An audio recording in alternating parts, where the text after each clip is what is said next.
time to look ahead to the second ODI now. Wasim, let me start with you. Did you get a sense, looking at this lineup, that India might have assembled too many top order batters? You see everyone from 1 to 6, they're more accustomed to batting in the top 3 or top 4, be it for their state sides or their IPL teams. So is that another aspect that maybe India should look to fix, or are you saying that no, we want to give these guys a run? Well, I think this is probably the second Indian team probably. You won't get that opportunity of picking somebody who bats at number 4 or 5 or 6.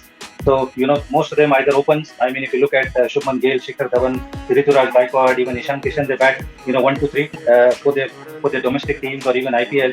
Or you have got somebody like Sanju Samson, Shreyas Iyer, they bat at number 3. So you haven't got anybody who bats at 4, 5 or 6, and that is a special, you've got to know that role. Somebody as good as Mahendra Singh Dhoni, Yuvraj Singh, even Hardik Pandya, they specialize in those numbers, how to finish games. We've seen Sanju Samson bat so well, but he's not accustomed to batting at that number because he doesn't bat there, but he's batted beautifully. But India don't have anybody to bat at that 4, 5 or 6 position. So I think that's the best probably you will get. Makhaya, we found right before the first ODI that South Africa do have a World Cup issue that needs to be fixed. Wayne Pretorius has been ruled out of the tournament. Now, two of the reserves are obviously Marco Jansen and Andile Peklukwayo. Both of them are also travelling for this series. Do you think South Africa have to give the two some game time now so that it helps them make a decision as to who replaces Pretorius in the World Cup squad, which is a decision they need to make in just about a week's time?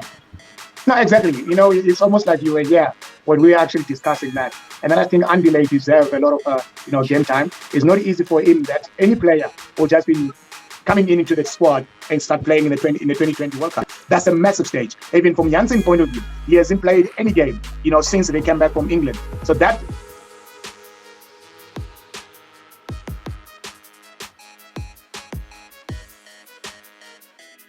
it gives them an opportunity now to redeem themselves regarding of just being the travelers. They can be able now to get themselves in the position that they want to be in the top 11 or the top 15, going to the World Cup. Because now there's a gap.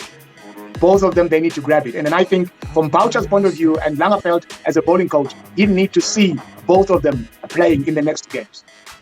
So if you're doing that, who sits out? Does it make sense to give Kagiso Rabada some rest before the World Cup? He's played all 4 of these games on this India tour, 4 games in 9 days. You don't want to lose another fast bowler. Do you rest Rabada? Do you rest one more pacer along with him? How do you fit Jansen and Peklukwayo into the scheme of things? This is how I think from our point of view. And Gidi, he's been expensive in both 2020 and the ODI.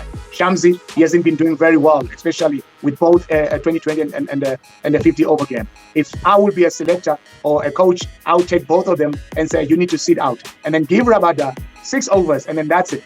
And then you make sure that you control his workload, not give them to let him bowl all 10 overs. You've got the 2 guys that are coming in. They've got 20 overs in their hands, and then you've got Maharaj who can bowl the other one, and then Kagiso will give him 4, and then you've got Markram who can take over the next 4 overs from Kagiso's workload. So that can make the whole 50 overs into their hands.